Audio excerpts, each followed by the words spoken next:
얼마 전에 어떤 모임에서 다음과 같이 시작하는 기도를 들었습니다. 하나님 아버지, 평화의 왕으로 세상의 빛으로 탄생하여 이 땅에 오신 예수님을 기다리는 대림절이 되었습니다.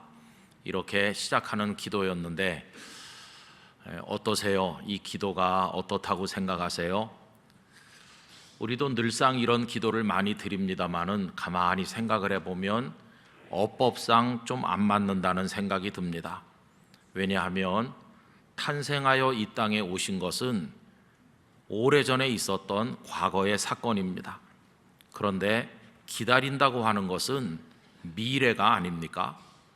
이미 이루어진 사건을 기다린다고 하는 게 과거와 미래가 혼재되어서 어법상 맞지 않는다 하는 것입니다. 그런데도 여러분, 우리는 이 기도를 늘상 드리고 있지요. 안 맞아 보이는 이 기도를 계속해서 드리는 바로 이 사실에 우리 기독교 신앙의 신비가 고스란히 담겨 있다고 생각을 합니다. 예수님의 성탄이 무엇일까요? 예수님의 성탄을 규정한다면 예수님께서 우리에게 오심이라고 말할 수 있습니다. 예수님께서 오심, 이게 성탄이죠. 그런데 이것을 조금 전에 드렸던 어떤 기도에서처럼 이해하는 방법이 두 가지가 있습니다. 하나는 과거의 사건으로 이해하는 것입니다. 이렇게 할 때 예수님은 오신 예수님이 되십니다. 이미 이 땅에 오신 예수님, 2000여 년 전 베들레헴 마구간에 탄생하신 예수님이 됩니다. 그런데 여러분, 예수님의 탄생을 과거에 완성된 사건으로 생각하면 문제가 생길 수 있습니다. 왜 그러냐 하면 그 예수님을 보지 못한 사람들은 어떻게 되는 것입니까? 예수님과 같은 시대를 살았다고 해서 다 예수님을 만난 것은 아니죠. 예수님께서 탄생하신 것을 전혀 몰랐던 사람들이 태반이고, 또 예수님을 만나지 못한 사람들이 많이 있고, 만났다 할지라도 스쳐 지나간 사람들이 대부분일 거 아니겠습니까? 그러니까 그들의 인생과 예수님이 아무 의미가 없다고 하는 겁니다. 여러분, 우리가 성경 복음서를 읽어보면 등장하는 많은 인물들을 만나게 되는데 이런 상상을 해볼 수가 있어요. 예수님께서 탄생하시던 그때, 마구간에 나시던 그때 그 사람들은 무슨 삶을 어떻게 살아가고 있었을까 하는 생각을 상상해 볼 수 있다는 겁니다. 예를 들어서 나중에 예수님을 통해서 12해나 고통받던 혈류증으로 나음을 입었던 여인이 있는데, 이 여인은 예수님께서 나시던 그 무렵에 어쩌면 한 10살쯤 된 소녀여서 친구들과 함께 들로산으로 뛰어 놀고 있었을지도 모르겠습니다. 또 나중에 가버나움의 회당장이 된 그 야이로는 이때쯤 이웃 마을에 사는 한 15세쯤 된 처녀와 결혼할 꿈에 부풀어 있었을는지도 모릅니다. 또 나중에 여리고의 세리장으로 부자가 되었던 삭개오는 이때쯤 친구에게 나는 무슨 수를 써서도 많은 돈을 벌고야 말겠어 라고 말하고 있었는지도 모르지요. 여러분, 이처럼 예수님께서 마구간에 나실 때 사람들은 다 각자 자기 인생에 바빴을 뿐이지 메시아가 이 땅에 탄생하셨다는 걸 알지도 못했고 관심도 없었다는 것입니다. 그냥 그들은 다 자기들의 삶에 도취되어 있는 것이고, 그러는 동안에 예수님은 마구간에 나셨고 목자들이 왔고 동방의 박사들이 와서 경배함으로써 예수님의 탄생이라는 사건은 그걸로 종결되었다, 이렇게 말할 수 있겠지요. 여러분, 만약에 이렇게 생각하면 진짜 심각해지는 건 우리입니다. 우리는 예수님을 육의 눈으로 뵙지 못했어요. 그렇죠?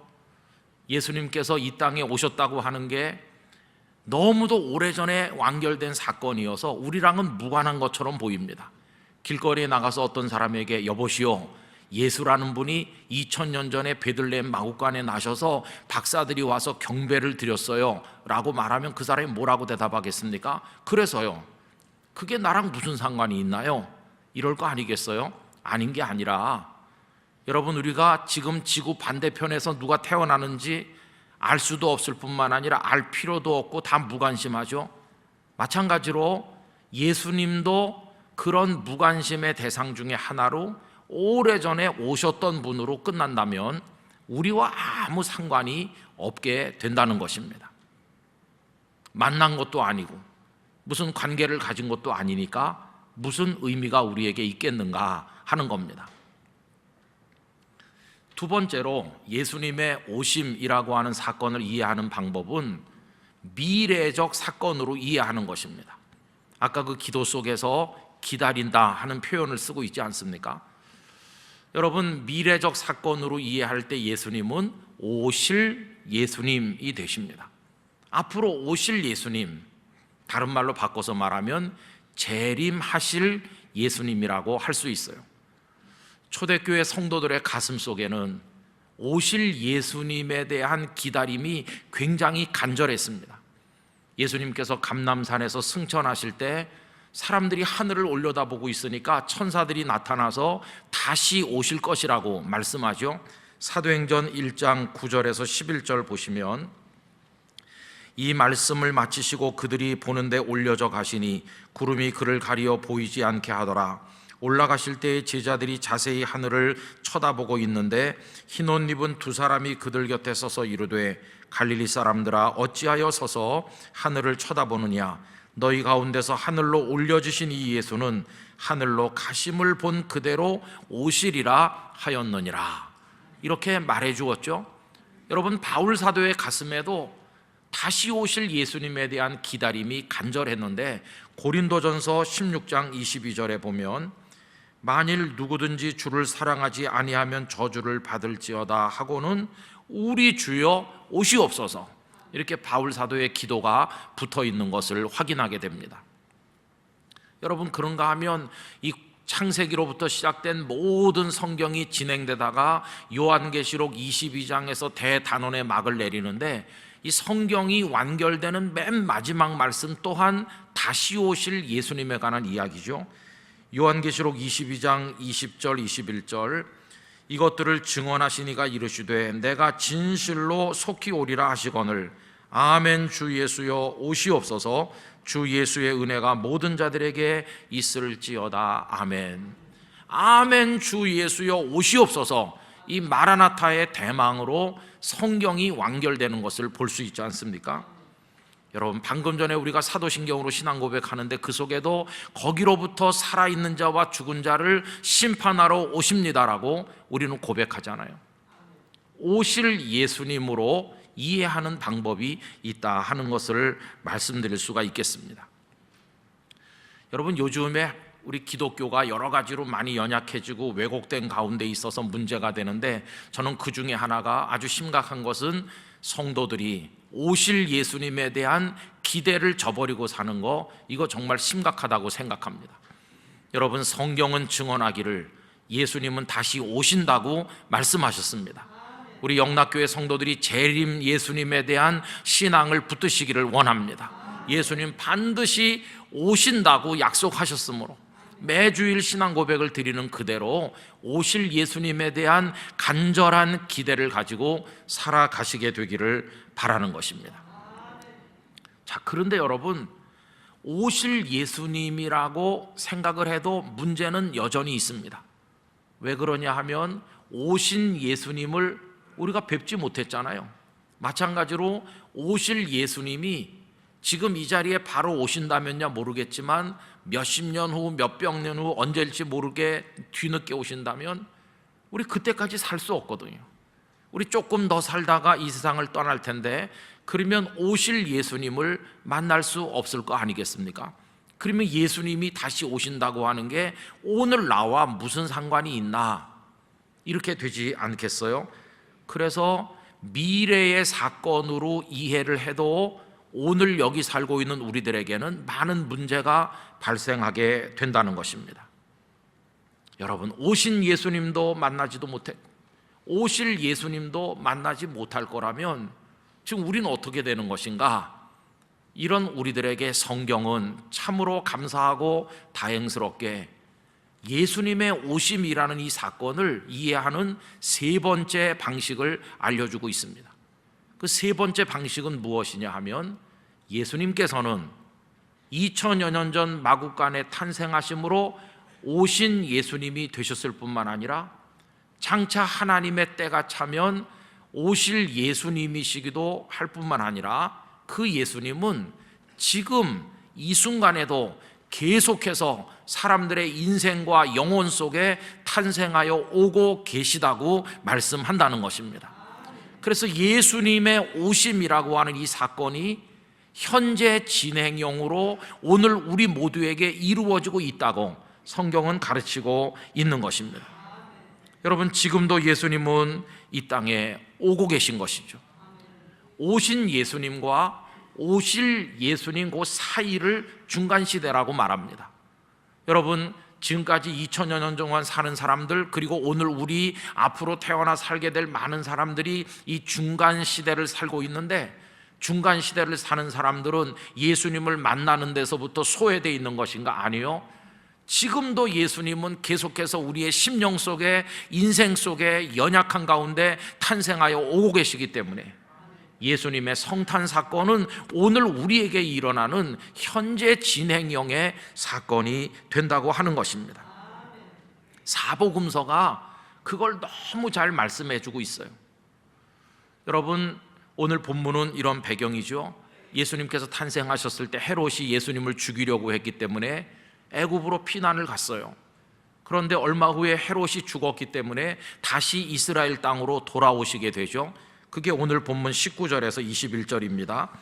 헤롯이 죽은 후에 주의 사자가 애굽에서 요셉에게 현몽하여 이르되, 일어나 아기와 그의 어머니를 데리고 이스라엘 땅으로 가라. 아기의 목숨을 찾던 자들이 죽었느니라 하시니, 요셉이 일어나 아기와 그의 어머니를 데리고 이스라엘 땅으로 들어가니라.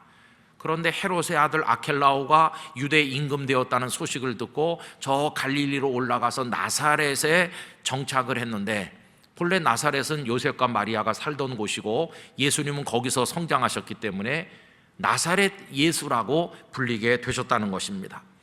여러분, 이 이야기로 마태복음 2장이 종결되죠. 그리고 이제 한 장을 넘기면 마태복음 3장이 오는데, 3장에는 세례 요한이 등장합니다. 예수님보다 6달 먼저 태어나서 예수님의 길잡이의 사명을 가지고 이 땅에 온 세례 요한이 사람들 앞에 자신을 등장시켜서 외치는 거죠. 회개하라, 천국이 가까웠느니라. 3장 1절과 2절이 이렇습니다. 그때의 세례 요한이 이르러 유대 광야에서 전파하여 말하되, 회개하라, 천국이 가까이 왔느니라 하였으니. 여러분, 이게 뭘 말해줍니까? 2장 끝에 탄생하신 예수님께서 나사렛에 가서 자리를 잡으셨다는 게 나오고, 한 장 넘기면 3장에는 세례 요한이 등장하잖아요. 우리는 2장 읽고 3장 읽을 때 이렇게 획 넘기지만 앞으로는 그렇게 하시면 안 돼요. 2장에서 3장 넘길 때 천천히 넘기면서 세월이 간다 그러면서 천천히 넘기셔야 돼요.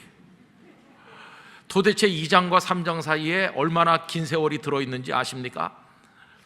예수님께서 애굽에 피난 가셔서 몇 년 사셨는지 우린 모릅니다. 그 애굽에 예수님 피난교회 갔을 때 거기 안내하는 분이 말하기를 예수님이 여기서 7년 아니면 8년 살다가 가셨다고 그래요. 그 사람도 그때 본 건 아닐 것이고 전에 내려오는 얘기를 들었을 텐데, 그분의 안내를 우리가 인정한다면 예수님이 다시 이스라엘 땅으로 들어올 때는 7, 8살 되신 것이고, 예수님께서 메시아 사역을 시작하신 게 30살쯤 되시니까 3장이 시작되려고 할 때는 예수님이 30살쯤 되신 거거든요. 그러니까 이 2장과 3장에는 최소 23년, 22년 그런 정도의 세월이 들어있는 거예요. 앞으로는 2장까지 읽으시고 숨 몇 번 쉬신 다음에 세월이 가고 난 다음에 이게 3장으로 넘어가야 실감이 나는 거죠. 그래서 여러분, 설교하는 목사님들이 성탄절이 다가오면 설교 본문을 정해야 되는데, 탄생 사건과 관련된 본문을 주로 정하니까 주로 많이 정하는 게 마태복음 1장, 2장, 아니면 예수님의 탄생 사건이 기록된 건 누가복음이기도 하니까 누가복음에도 1장과 2장 이렇게 합니다. 누가복음도 3장에 가면 이 마태복음의 구조와 같아요. 세월이 쑥 지나거든요.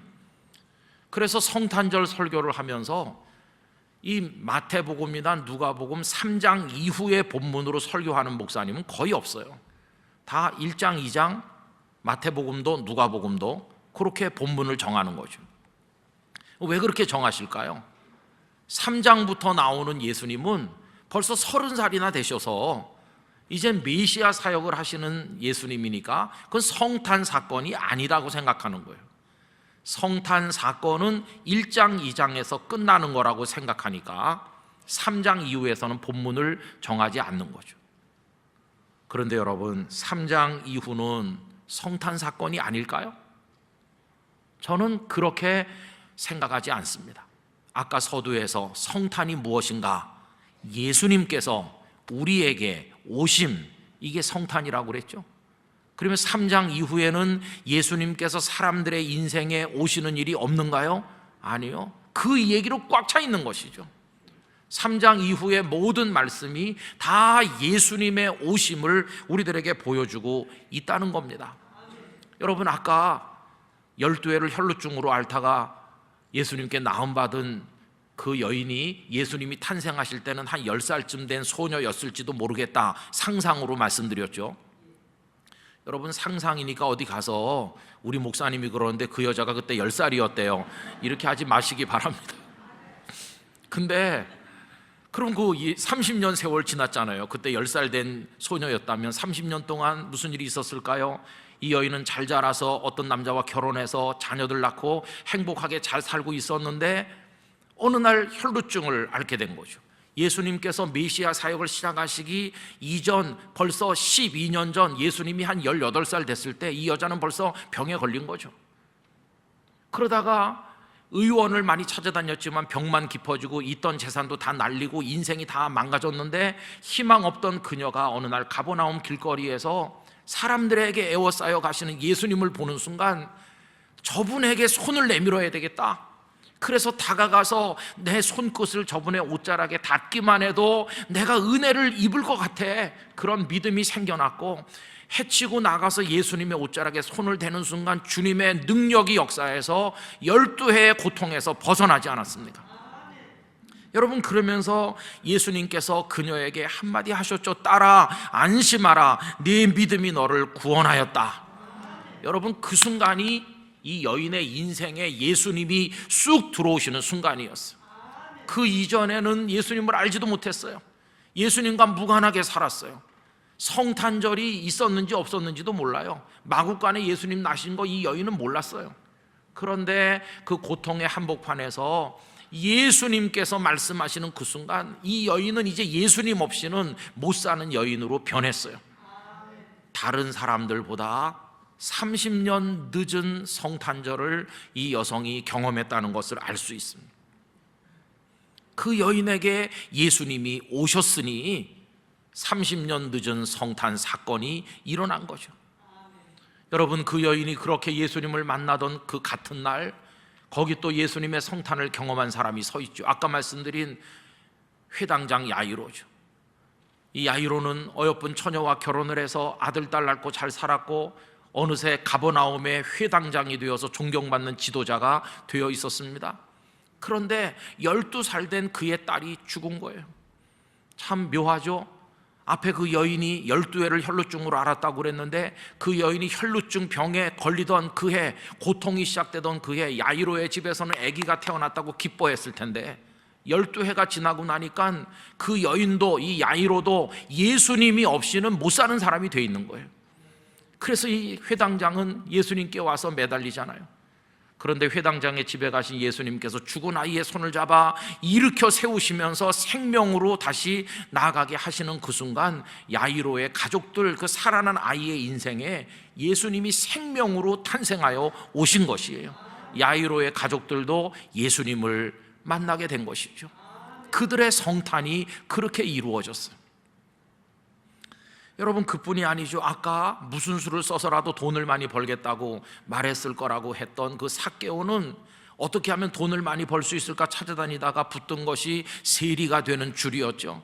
비록 세상에서 욕을 먹고 비난받겠지만 그래도 많은 돈을 가지면 사람들이 결국은 내 앞에 머리 숙이지 않겠나, 이런 기대를 했을지 모르겠는데 나름대로 성실하게 노력해서 큰 도시 여리고의 세리장으로 출세했죠. 많은 돈을 모은 부자가 됐죠. 그러나 기대와는 달리 그의 인생은 완전히 무너졌고 고독하고 버려진 인생처럼 불쌍하게 됐는데, 어느 날 길거리에 나갔다가 왁자지껄한 사람들을 보게 되었고 그 이유가 예수라는 분이 오셨기 때문이라는 걸 알게 되었는데, 그래서 안타까운 갈망으로 키 작은 자신을 탓하면서 나무 위로 올라갔죠.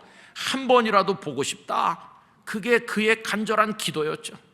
예수님은 외면하지 않으시고 그가 올라가 있는 나무까지 그 밑에 오셔서 올려다보시면서 삭개오야, 그의 천대받던 이름을 정감 어린 목소리로 부르시는 그 순간 그의 인생에 예수님이 오신 겁니다. 내려오너라, 오늘 내가 너의 집에 유하여야 하겠다.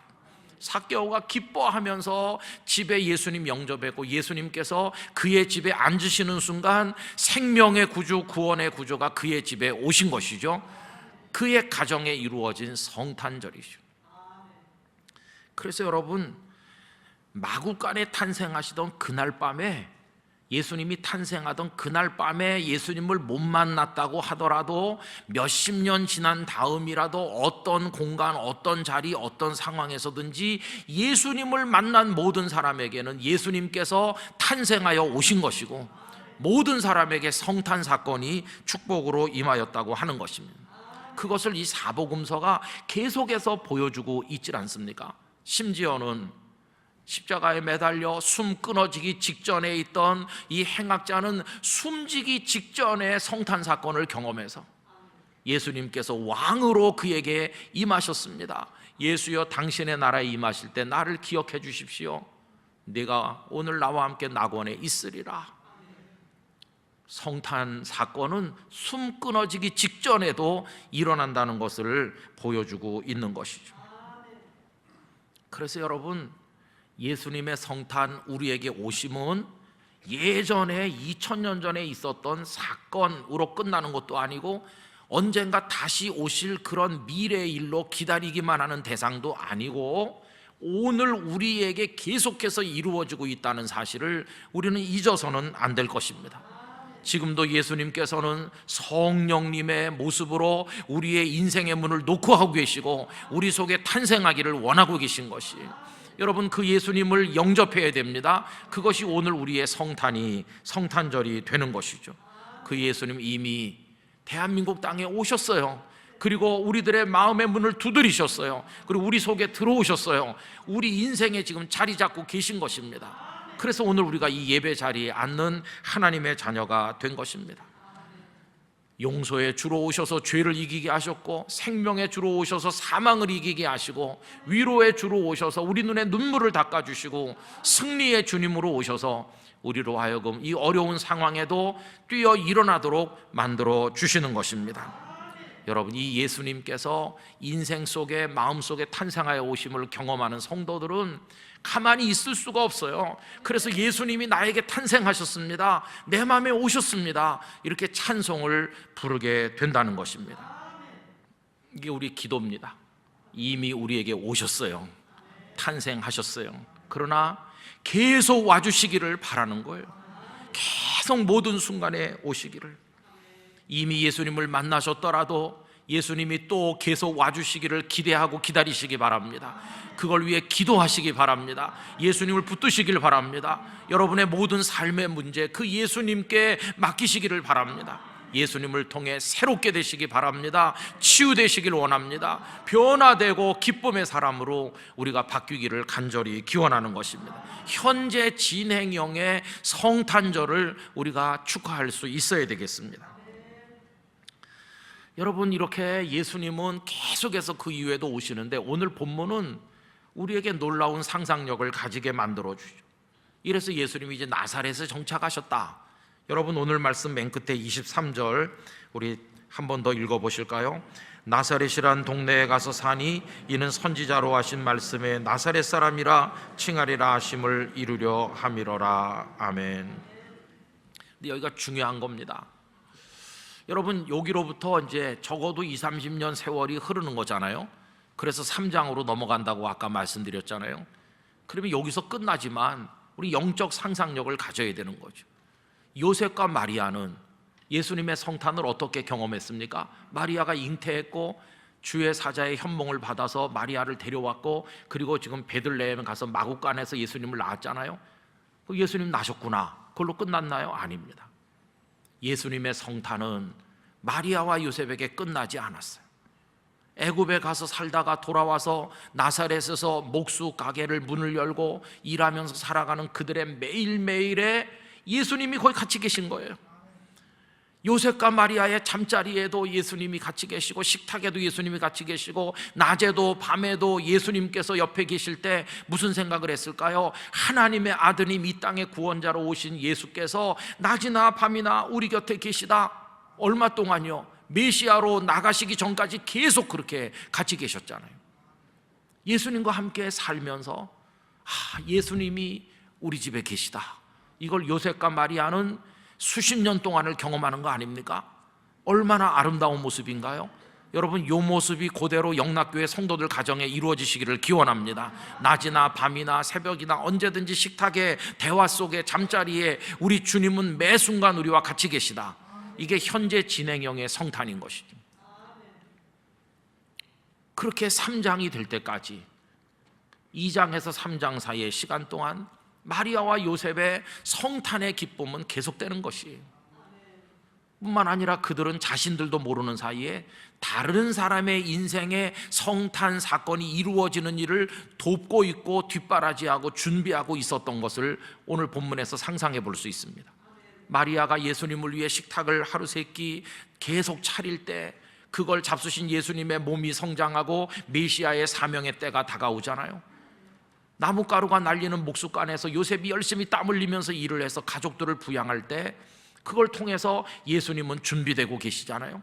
여러분, 나중에 예수님께서 아까 말씀드린 대로 혈루증 여인에게, 그리고 또 그 야이로의 가족에게, 세리 그 삭개오에게, 그리고 나중에 행악자의 인생에까지 숨지기 직전에 예수님이 들어가셨는데, 이 요셉과 마리아는 본인들은 인식하지 못했지만 예수님을 위해 식탁을 차리고 예수님을 위해 수고하고 뒷바라지하는, 그게 결국은 그들 속에 예수님이 임하여 가시도록 하는데 준비가 된 것이고 섬김이 된 게 아니겠어요? 성탄을 준비하는 사람으로 봉사했던 것을 우리가 알게 되는 거죠. 여러분, 지금도 다른 사람의 인생에 예수님이 탄생하시도록 돕는 일을 하는 아름다운 사람들이 많이 있습니다. 어떤 이가 예수님을 꼭 믿어야 될 텐데 생각하면서 20년, 30년 가슴에 품고 기도하는 분들이 있지 않습니까? 그 기도가 이루어져서 그가 예수님을 영접하는 그날 그 사람의 인생에 성탄이 일어나는 건데, 그걸 그 기도하는 사람이 준비하고 있지 않습니까? 복음을 들고 선교사로 가시는 분들, 환영받지도 못하면서 예수님께서 당신을 위해 나셨다고 전도해 주는 사람들, 그리고 하나님의 교회가 건강해야 이 성탄의 사건이 대한민국 구석구석에, 세계 곳곳에 계속 퍼져나갈 걸 생각하면서 이 교회를 건강한 성경적 교회로 지키려고 각 부서에서 불철주야 수고하는 많은 주님의 종들이 우리 영락교회뿐만 아니라 많은 교회에 있지 않습니까? 여러분, 이분들이 다 성탄을 준비하는 사람들이라고 말할 수가 있는 것입니다. 그래서 여러분, 예수님은 오신 예수님이신 동시에, 오실 예수님이신 동시에 지금도 매 순간 고통받는 이들의 가슴 속에 오고 계신 예수님이시니 그 예수님을 우리가 만나게 되기를 원하는 것입니다. 오셔서 여러분들의 삶 속에 낮이나 밤이나 언제나 함께 해주시는 은혜가 있기를 기원합니다. 그리고 그 예수님이 다른 사람의 생애 속에도 탄생하시도록 하는 일을 돕기 위해서 준비하고 뒷바라지하고 헌신하고 복음을 전도하고 기도하는 성도가 되어야만 할 것입니다. 이것이 바로 현재 진행형의 성탄절 맞이가 될 것입니다. 이런 신령한 은혜가 우리 모든 성도들에게 충만하시기를 원합니다. 여러분, 이런 감동으로 예배하면 여기 지금 주님이 계신 것이에요. 우리 가운데 오셔서 얼마나 감사합니까? 바깥에서 코로나가 기승을 부리고 여러 가지 정치, 사회, 경제가 어렵지만은 오신 예수님, 우리 안에 계신 예수님으로 인하여 이 모든 걸 이겨나가는 성도들이 되시기를 간절히 축원합니다.